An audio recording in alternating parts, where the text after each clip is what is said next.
Қайырлы күн, құрметті көрермендер. Мен Хасанова Нұржан. Мәдени ағарту бірлестігінің ұйымдастырып отырған онлайн байқауына Гагарин атындағы балалар кино театрының атынан қатысып отырмын. Өйткені мен бұл ұжыммен бірлесіп бірнеше жұмыстар атқарған болатынмын.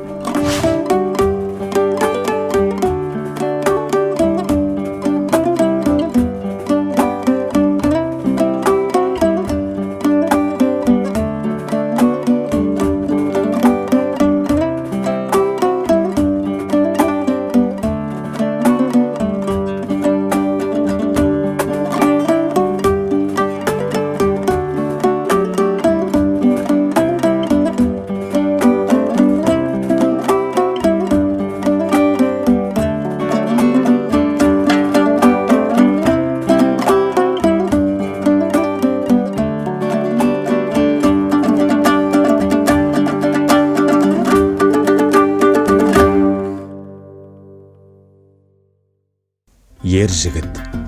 Ата-бабамыз ұл баланы ертеңгі абыройлы әке, қадірлі отағасы, елді қорғайтын батыр, би, ақын, намысты азамат ретінде әділдікке, қайсарлыққа, өнер білімге, салт дәстүрімізді сақтауға тәрбиелеген. Ұл бала қазақта шаңырақ иесі, ер азамат ата-ананың отын тұтатушы болып саналады. Ерлік білекте емес, жүректе деп қанаттандырған. Ақыл жастан, асыл тастан деп сеніміне шек келтірмей, атадан ұл туса игі, ата жолын қуса игі деп армандаған. Ер жігітке қаратып айтылатын 8 қырлы бір сырлы деген түсінік бар. Олар жігіттің тектілік, бекзадалық, көңілінің ашықтығы, мәрттік, ілімі мен білімі, батырлық, байлық, парасаттылық қырлары. Ал бір сырлы дегені жігіттің имандылық қасиеті. Дана халқымыз нағыз ердің осы қасиеттерінің бір-біріне сай болуына назар аударған екен.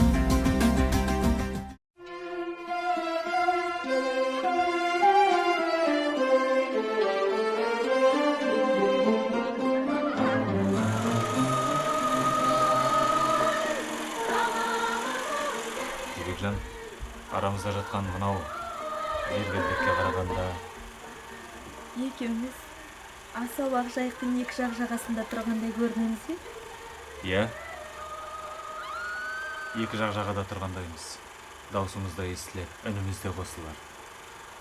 Әттең су терең, дүлей толқындар алай дүлей. Өткелсіз судан құлаштай сермеп жүзіп өттің екен бе? Деуін депті-ау, бірақ сол дүлейді сен де біліп қой. Әкем мені сенің еліңмен достасуға жіберген жоқ, шауып әкелуге жіберді.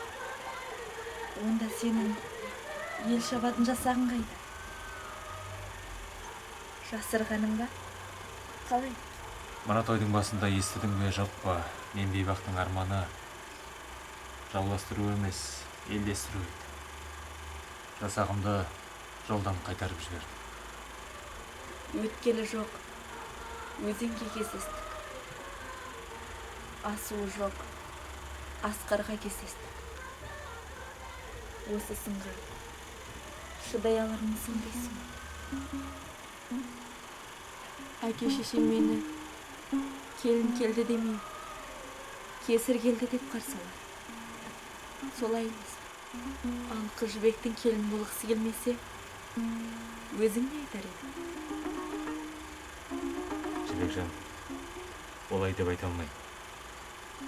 Бірақ айтпасқа амалым тағы жоқ.